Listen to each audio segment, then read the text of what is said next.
Hello guys, welcome to smart online Telugu. Friends, ఈ వీడియోలో అయితే ఇండియన్ ఆర్మీ నుంచి అయితే గ్రూప్ సి సివిలియన్ ఉద్యోగాలకు నోటిఫికేషన్ అయితే రావడం జరిగిందండి. గైస్, ఇక్కడ మీరు చూసుకుంటే వివిధ రకాల ఉద్యోగాలు అయితే ఉన్నాయి. వేకెన్సీ తక్కువ ఉన్నా కూడా కాంపిటీషన్ కూడా తక్కువ ఉండే అవకాశం అయితే ఉంటుంది.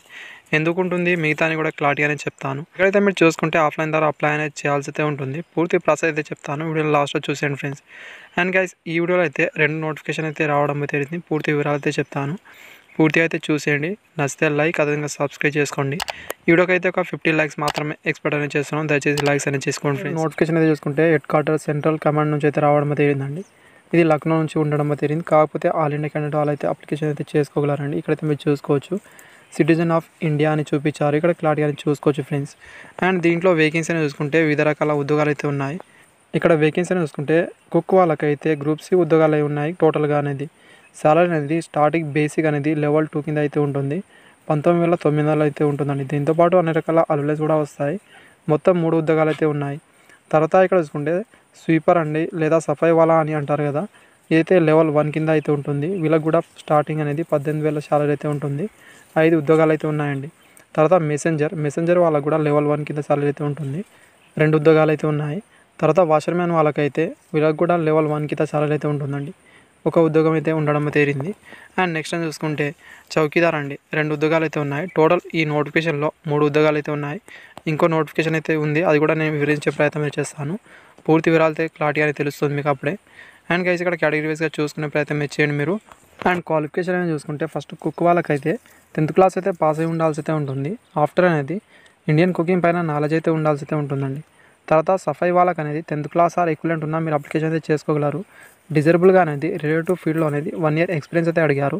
ఇది లేకపోయినా పర్లేదు. డిజరబుల్గా అనేది మ్యాండేటరీ ఏం కాదు, ఉంటే ఎక్కువ ప్రిఫరెన్స్ అనేది ఇస్తారు.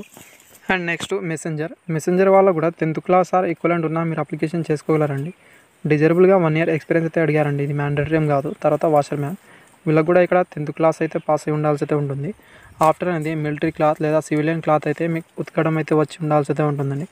తర్వాత ఇక్కడ చూసుకుంటే చౌకీదార్ వాళ్ళకైతే 10th క్లాస్ ఆర్ ఈక్వలెంట్ అయితే ఉండాల్సి అయితే ఉంటుందండి. అండ్ ఇక్కడ డిజరబుల్గా 1 ఇయర్ ఎక్స్పీరియన్స్ అయితే అడిగారు, మ్యాండేటరీ ఏం కాదు. అయితే మీరు చూసుకోండి. ఏజ్ లిమిట్ విషయానికి వస్తే 18 నుంచి 25 సంవత్సరాల వరకు అయితే అప్లై అనేది చేసుకోగలరు జనరల్ క్యాండిడేట్ వాళ్ళకు. ఎస్సీ ఎస్టీ వాళ్ళకైతే 5 ఇయర్ వరకు, ఓబీసీ నాన్ క్రిమినల్ వాళ్ళకైతే 3 ఇయర్ వరకు ఏజ్ రిలాక్సేషన్ వర్తిస్తుంది. అదేవిధంగా గవర్నమెంట్ సర్వెంట్ వాళ్ళకైతే అప్ టు 35 ఇయర్స్ వరకు అయితే మీరు అప్లికేషన్ అయితే చేసుకోగలరండి. తర్వాత సెలక్షన్ ప్రాసెస్ అని చూసుకుంటే మీ క్వాలిఫికేషన్లో వచ్చిన మార్క్స్ ఆధారంగా షార్ట్ లిస్ట్ చేసి అయితే ఫస్ట్ రైటింగ్ ఎగ్జామ్, తర్వాత స్కిల్ టెస్ట్ లేదా ట్రేడ్ టెస్ట్ అయితే ఉంటుంది. అండ్ ఇక్కడ మీరు చూసుకుంటే ఫస్ట్ రైటింగ్ ఎగ్జామ్లోనే చూసుకుంటే హిందీ ఆర్ ఇంగ్లీష్ లాంగ్వేజ్లో మాత్రమే ఉంటుంది. ఇక్కడ మీరు చూసుకుంటే 10th లెవెల్లో మాత్రమే ఎగ్జామ్ అయితే ఉంటుందని చూపించారండి. 2 అవర్ టైం అయితే ఇస్తారు. అండ్ సిలబస్ పూర్తిగా వివరించే ప్రయత్నం అయితే చేయలేదు. అండ్ గైస్, ఇక్కడ అప్లికేషన్ ఫామ్ అయితే ఇవ్వడం అయితే జరిగిందండి. డిస్క్రిప్షన్లో లింక్ అయితే ఉంటుంది, అక్కడ నుంచి అయితే తీసుకోవచ్చు మీరు అనేది. ఇక్కడైతే మీరు చూసుకుంటే టోటల్గా అయితే క్యాపిటల్ లెటర్లో మాత్రమే ఫిల్అప్ అనేది చేయాల్సి అయితే ఉంటుంది ఈ ఫామ్ అనేది. అయితే ఇక్కడ మీరు చూసుకోవచ్చండి. అది కూడా ఇక్కడ మీరు చూసుకుంటే టైప్ అనేది చేయించాల్సి అయితే ఉంటుంది, మీరు హ్యాండ్ రైటింగ్తో రాయకూడదు. వాళ్ళైతే ఆల్రెడీ నోటిఫికేషన్లో మెన్షన్ అయితే చేయడం జరిగింది. ఇక్కడైతే మీరు క్లారిటీగా చూసుకోవచ్చండి. ఈ సింపుల్ ఫామ్ అయితే మీరు ఫిల్అప్ అనేది చేయాల్సి అయితే ఉంటుంది.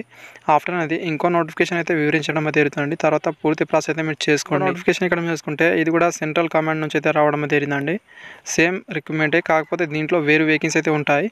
అండ్ వీళ్ళకి సాలరీ అనేది స్టార్టింగ్ అయితే లెవెల్ 3 కింద సాలరీ అయితే ఉంటుంది. స్టార్టింగ్ 21,700 అయితే ఉంటుందండి. అండ్ ఇక్కడ వేకెన్సీ అని చూసుకుంటే టోటల్ 3 ఉద్యోగాలు అయితే ఉన్నాయి. అది కూడా ఇక్కడ మీరు చూసుకుంటే ఏం ఉద్యోగాలు అని ఇక్కడ కూడా క్లారిటీగానే చెప్తాను. ఇక్కడైతే మీరు చూసుకోవచ్చు మీరు అనేది. వేకెన్సీ నేమ్ అనేది చూసుకుంటే CSBO అని చూసుకోవచ్చు, civilian switch board and operator ఉద్యోగాలు అయితే ఉంటాయి. ఇక్కడ 3 ఉద్యోగాలు అయితే ఉన్నాయి. కేటగిరీ వైజ్ ఇక్కడ చూసుకోండి. Essential qualification 10th are equivalent అయితే ఉండాల్సి అయితే ఉంటుంది. తర్వాత హ్యాండిలింగ్ అనేది ప్రైవేట్ బోర్డ్ ఎక్స్చేంజ్ అయితే మీకు తెలిసి అయితే ఉండాల్సి అయితే ఉంటుందండి. ఆ సర్టిఫికేట్ ఉన్న వాళ్ళు మాత్రమే ఇక్కడ మీరు అప్లికేషన్ అయితే చేసుకోగలరు. అండ్ వీళ్ళకి కూడా ఏజ్ లిమిట్ అయితే సేమ్ అయితే వర్తిస్తుంది. ఇక్కడైతే మీరు క్లారిటీగానే చూసుకోండి ఫ్రెండ్స్. అండ్ గైస్, వీళ్ళకనే చూసుకుంటే మీరు అప్లై చేసుకోవడానికి లాస్ట్ డేట్ అనేది November 27 వరకు మాత్రమే మీరు అప్లికేషన్ అయితే చేసుకోగలరండి ఈ 2 నోటిఫికేషన్లకు అనేది. వీళ్ళకు ఫస్ట్ అనేది రైటింగ్ ఎగ్జామ్ అయితే ఉంటుంది. 100 మార్క్స్ అనేది ఎగ్జామ్ అయితే ఉంటుంది. ఇక్కడ పేపర్ 1, పేపర్ 2, పేపర్ 3, పేపర్ 4 అని ఇవ్వడం అయితే జరిగిందండి. క్లారిటీగా ఇక్కడ మీరు చూసుకోవచ్చు. జనరల్ ఇంటెలిజెన్స్ రీజనింగ్ అయితే ఉంటుంది, general awareness, general English, numerical aptitude అయితే ఉంటుందండి. ఆఫ్టర్ ఉంది స్కిల్ టెస్ట్ అయితే ఉంటుంది. సింపుల్‌గానే ఉండే అవకాశం అయితే ఉంటుందండి. ఇక్కడైతే మీరు క్లారిటీగా చూసుకోవచ్చు. ఈ అప్లికేషన్ కూడా ఆఫ్‌లైన్ ద్వారా మాత్రమే పంపించాల్సి అయితే ఉంటుంది. ఇక్కడ వీళ్ళకి కూడా సెపరేట్‌గా అనేది అప్లికేషన్ ఫామ్ అయితే ఇవ్వడం అయితే జరిగిందండి. ఇక్కడ మీరు చూసుకోవచ్చు ఫ్రెండ్స్. ఇక్కడైతే మీరు చూసుకుంటే మీకే అర్థమవుతుంది. ఇదైతే మీరు చూసుకుంటే CSBOకి అనేది ఇక్కడ మీరు అప్లై అనేది చేసుకునే వాళ్ళకైతే ఈ సెపరేట్‌గా అనేది ఉండడం అయితే జరిగిందండి. పూర్తిగా ఫిలప్ అనేది చేసిన తర్వాత అయితే మీరు పంపించాల్సి అయితే ఉంటుంది. సింపుల్ ప్రాసెసే. మీరు ఏమేమి డాక్యుమెంట్ అటాచ్ చేయాలో ఇక్కడ కూడా ఇవ్వడం అయితే జరిగింది. అయితే మీరు క్లారిటీగా చూసుకోవచ్చు. నోటిఫికేషన్ చూసుకుంటేనే మీకు ఈజీగా అర్థమవుతుంది. Thank you. వీడియో లైక్ అనేది చేసి థ్యాంక్ యూ ఫర్ వాచింగ్.